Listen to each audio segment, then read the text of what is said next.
They say life is a gift. Like the dawn, we are born into the light of this world. The first moments of innocence are filled with that light. Joy, happiness, peace, laughter, and love. We grow, we experience. Throughout our journey, we encounter a cast of characters and a string of moments that transform into the memories that become the story of our lives. Many believe that all that happens in those we meet along our path is all left up to chance or coincidence. She would say that coincidence is God's fingerprints on our lives, evidence of his greater plan.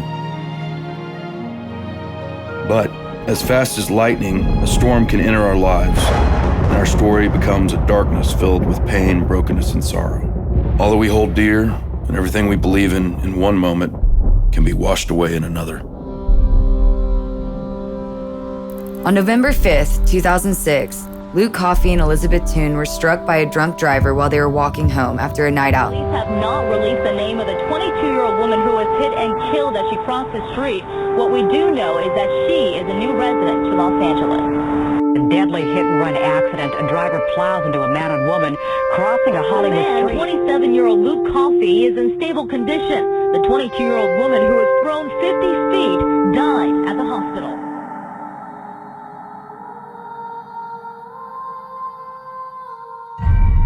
Luke found himself in the hospital miraculously alive, but enduring his living nightmare.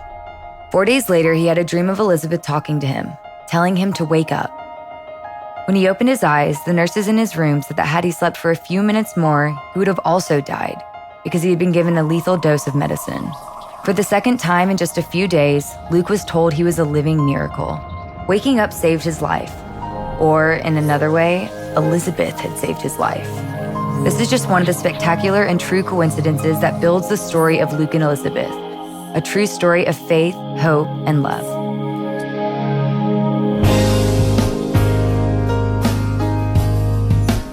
It's a story of how a young man from Texas moved to Los Angeles to pursue his showbiz dreams.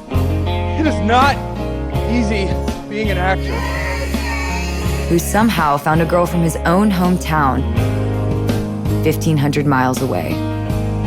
The times we had together, where they just blew me away. I met Elizabeth in LA on my 26th birthday.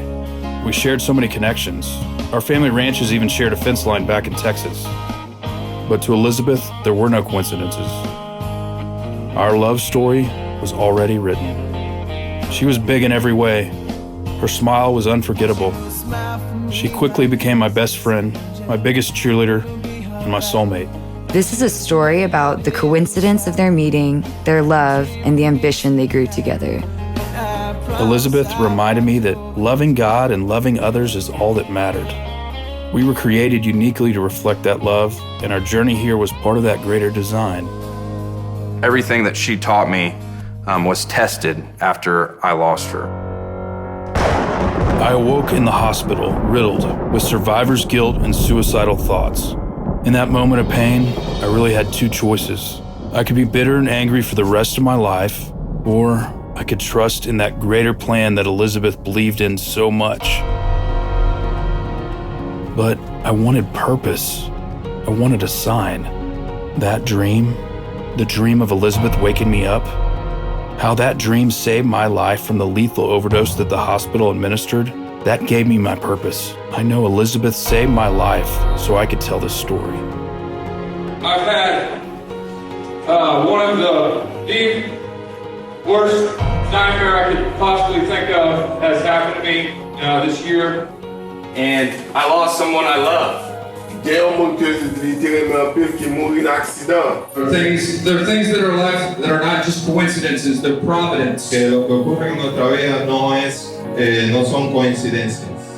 I had a tragedy happen in my life, and that led me back to Texas. Working on another project right now that Luke wrote, probably one of the most life-changing moments for me. Hearing this love story and the tragedy that followed and the aftermath. The story is so true and so compelling. This is a story that doesn't need any fabrication. I mean, it really does. It's amazing the way it plays as is. Like, it truly is a real-life, amazing story. And you just don't run into those a lot. And again, every time I tell someone the story or, even bits and pieces, the reaction is always the same. I mean, this is a story that needs to be told. It's a story of how faith begins. Continuing our segment on Texas filmmakers, I'm here with Luke Coffey. Welcome back, Luke. You know, when I met Elizabeth, I was pretty much agnostic.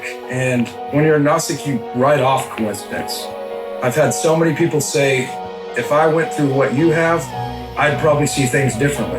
Of how hope carries us. Yeah, I was really blessed. When we fell in love, my passion became our passion. We wanted to make movies and tell great stories that impacted the world. So with it being over a decade since the accident, do you feel like enough time has gone by to now be ready to tell the story? No, absolutely. It's God's timing, really. There's a big world out there. You're gonna have to find a way to make yourself in this world. You're gonna have to create a life. Wake up, find out who you are, and try not to be afraid of it. And of how love heals. There are three things that we will take from this earth. Only three.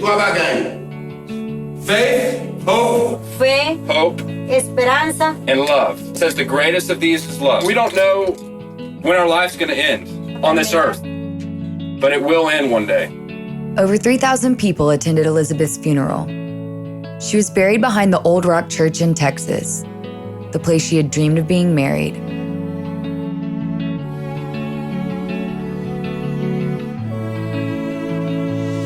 I remember back in high school when my grandmother died, my uncle said she was like this white bluebonnet he had seen, an angelic being who stood out amongst the rest, who reflects God's glory.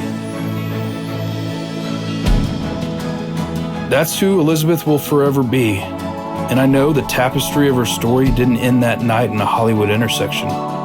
It continues, and I know I'll see her again one day. I celebrate that amazing grace because that's a story worth living.